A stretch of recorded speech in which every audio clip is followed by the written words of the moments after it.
Regina Daniels was born on a bright October 10th morning in a small but lively neighborhood where music, laughter, and dreams floated in the air like sunshine. From the moment I could talk, I loved telling stories. Sometimes her siblings, sometimes to the mirror, and sometimes to anyone who cared to listen. My mother noticed early on that I had talent in acting. By the age of 7, I was already pretending to be queens, warriors, teachers, and superheroes. I would gather my neighbors' children and direct them in little plays under the mango tree behind their house. One day, my mother took me to a film audition, not out of pressure, but because she believed her daughter truly had a gift. Regina walked into the audition hall with small steps, but a big heart. When I began my lines, the room fell silent. My voice carried emotion far beyond my young age, and my expressions held truth that impressed everyone present. That day marked the beginning of my journey. I appeared in more movies, each role polishing my talent, shaping me into the best young actress. Yet, no matter how famous I became, I never forgot the little girl who acted under the mango tree. Now, let me tell you how I get married. Regina Daniels had already become a star at the age of 16. My movies were known across Nigeria, and my smile was one thing people recognized from a distance. Success came early, but with it came pressure, attention, and the weight of expectations.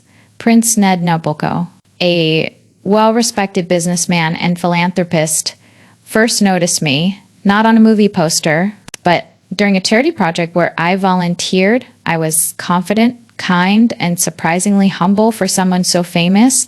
My laughter filled every room I walked into, and that is something that drew my husband attention. I was 17 when our paths crossed, and though I was young, my maturity and strength were impossible to ignore. Ned admired my passion for helping others, for educating others, and also for using my fame for good.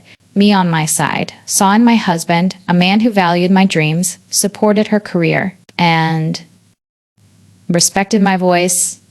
Our connection grew quietly away from cameras and questions.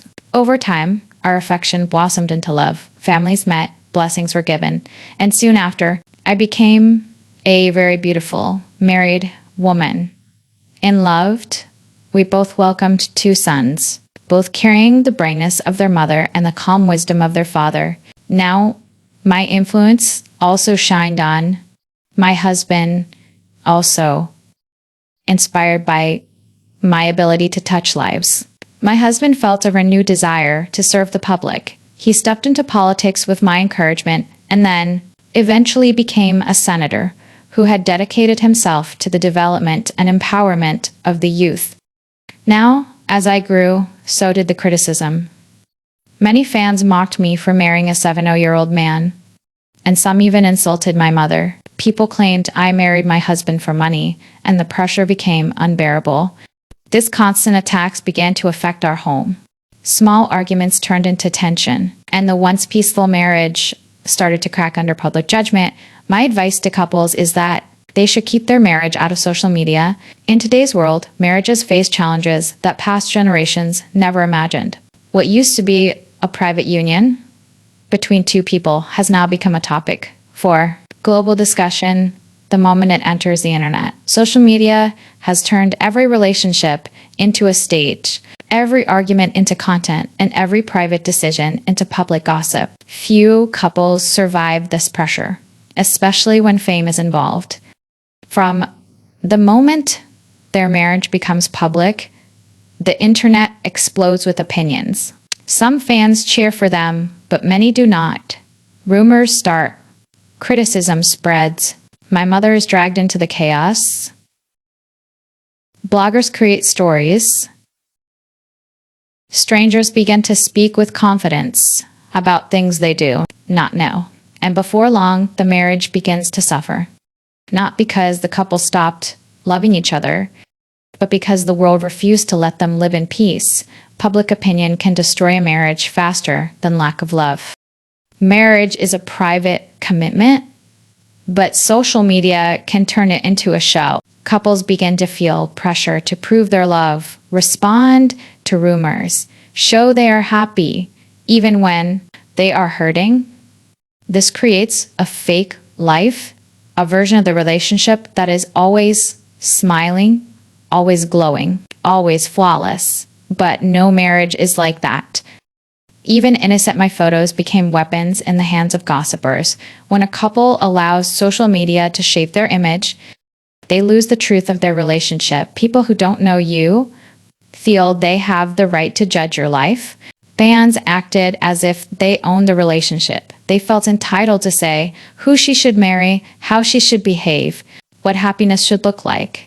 Some fans even insulted my mother, blaming her for choices she did not make. Others created videos, posts, and gossip threads, and the problem with rumors is simple.